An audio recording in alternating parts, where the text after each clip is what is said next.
The narcissist doesn't return because they miss you. They reappear because they lost control of a vital resource you represented. This isn't about affection, it's about reclaiming a disrupted supply line.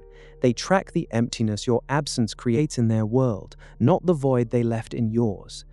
In the moments that follow, you will understand the precise psychological trigger that compels a narcissist to return, even after what felt like a definitive discard.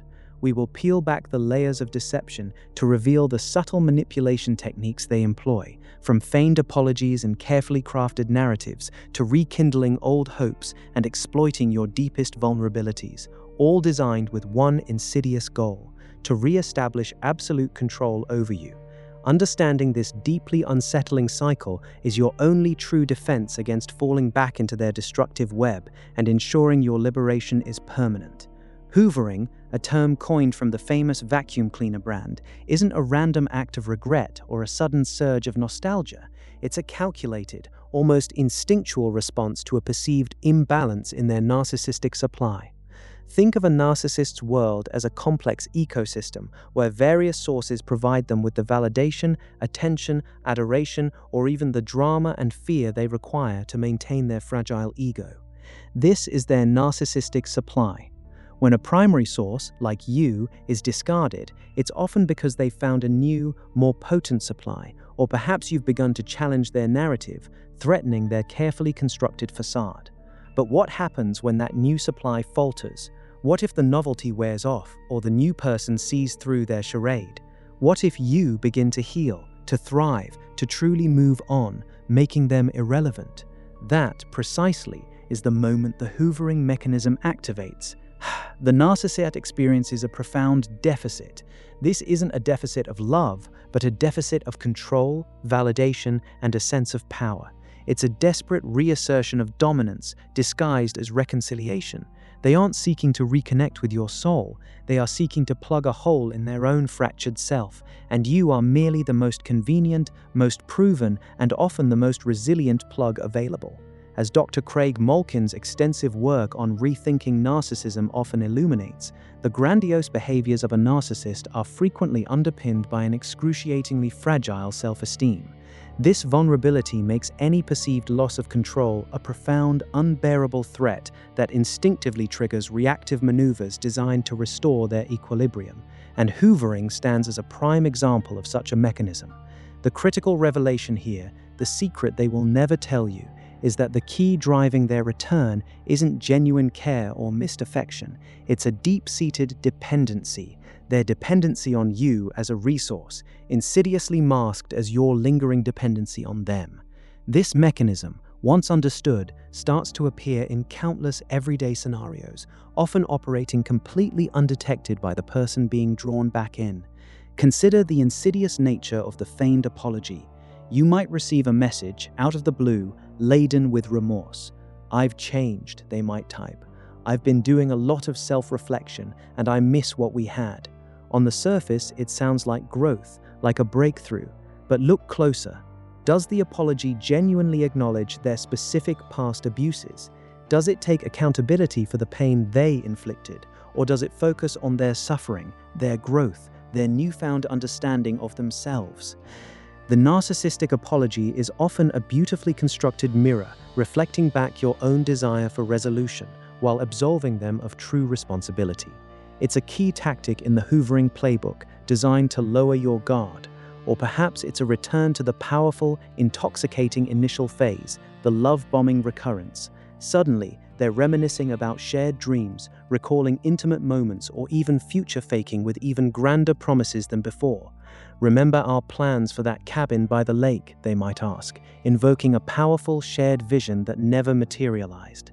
The victim's perspective in these moments is often a dizzying cocktail of relief, hope, and an internal conflict between the very real past pain and the overwhelming longing for a genuine reconciliation. The sensation of being chosen again, of being desired, can be incredibly intoxicating, especially after the trauma of discard. Have you ever felt that dizzying sensation when they suddenly reappeared, exactly when you thought you were finally free? But from the manipulator's perspective, this is a highly strategic calculation. It's the satisfaction of re-establishing control, the validation of their perceived power, the thrill of the game. They might suddenly fabricate a crisis, triggering a powerful pity play. "I'm sick, no one understands me but you," or "my life is falling apart without you." This sudden, dramatic vulnerability is a powerful magnet, especially for empathetic individuals. They know you have a good heart. This false fragility will vanish the moment you are fully re-engaged. Then there's the weaponized vulnerability, sharing a deep secret or fear that only you could possibly understand, forging an instant false intimacy that feels incredibly profound. And let's not forget the insidious, indirect contact, a message to a mutual friend, a sudden like on an old social media post from years ago, an unexpected appearance at a place you frequent. These are not coincidences. They are tests, subtle probes designed to gauge your receptiveness, to see if the door is even slightly ajar. Dr. Ramani Durvasula, a leading expert on narcissistic abuse, frequently details how the pattern of intermittent reinforcement in these relationships, where periods of intense abuse are interspersed with moments of profound affection, creates a profound trauma bond, making victims incredibly susceptible to these hoovering attempts that reactivate the entire cycle. The very act of them trying to re-enter your life, regardless of how subtle or manipulative it is, provides them with a surge of narcissistic supply, a confirmation of their enduring power over you.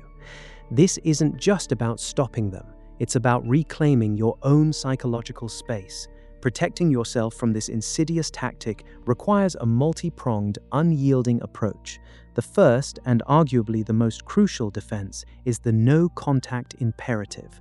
Any attempt at communication, whether direct through messages, calls, or emails, or indirect via social media likes, mutual friends, or even carefully orchestrated accidental encounters, must be met with absolute silence.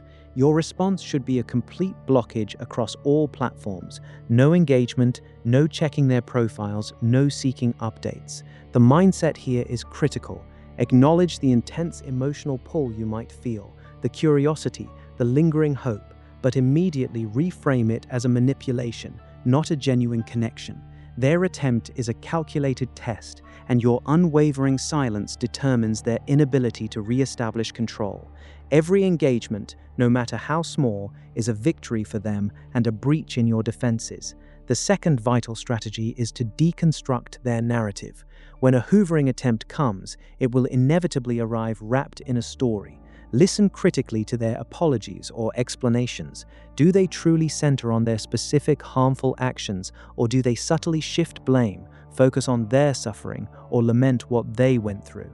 "I feel so bad about the mess I made of things" sounds contrite, but it's often a carefully crafted evasion of "I feel so bad for how I hurt you by doing X, Y, and Z." Observe if their future faking mirrors old promises and dreams that never materialized. The immediate response must be mental reframing. Understand that you are listening to a script, a practiced performance. Ask yourself, has anything actually changed in their pattern of behavior, their accountability, or their fundamental character? The answer, with very few exceptions, will be a resounding no. You must learn to detach your emotions from their words and instead focus solely on their consistent, observable patterns of action. Third, and this is an ongoing internal process, you must strengthen your internal boundaries. The narcissist's greatest leverage is often the internal voice that rationalizes their return, the hope that perhaps this time they've truly changed, or the deep-seated fear of being alone. This defense requires proactive internal work. Reinforce your self-worth daily. Remind yourself with unflinching honesty of the past pain, the repeated cycles of abuse, the profound erosion of your identity and peace that occurred within that dynamic. Seek unwavering support from trusted, objective individuals who can hold you accountable to your own well-being. The mindset shift here is profound. You are not merely a resource to be exploited, you are an individual with intrinsic value, and your peace, your mental health, and your emotional safety are absolutely non-negotiable. It's unsettling to realize how many of your past reconciliations were merely strategic maneuvers. After truly grasping this concept, you now possess a powerful lens through which to view social interactions. You begin to see the predictable patterns beneath what once felt like random reappearances. Missing you no longer registers as love or regret, but as missing control or missing supply. You've gained a fundamental insight into power dynamics and human manipulation that the vast majority of people never recognize. The world looks different once you see these hidden gears turning. Your understanding of social dynamics shifts from naive interpretation to strategic awareness, empowering you to navigate complex relationships with a newfound clarity and an unbreakable sense of self-preservation. You have now been exposed to one of the most insidious and widely effective manipulation mechanisms employed by those who seek to control. Arm yourself further with this vital knowledge, because understanding these unseen dynamics is the first step toward genuine freedom. There is so much more to uncover, so many hidden tactics yet to be revealed. Keep exploring, keep learning, and prepare yourself for an even more profound revelation that could shift your entire perception of human interaction.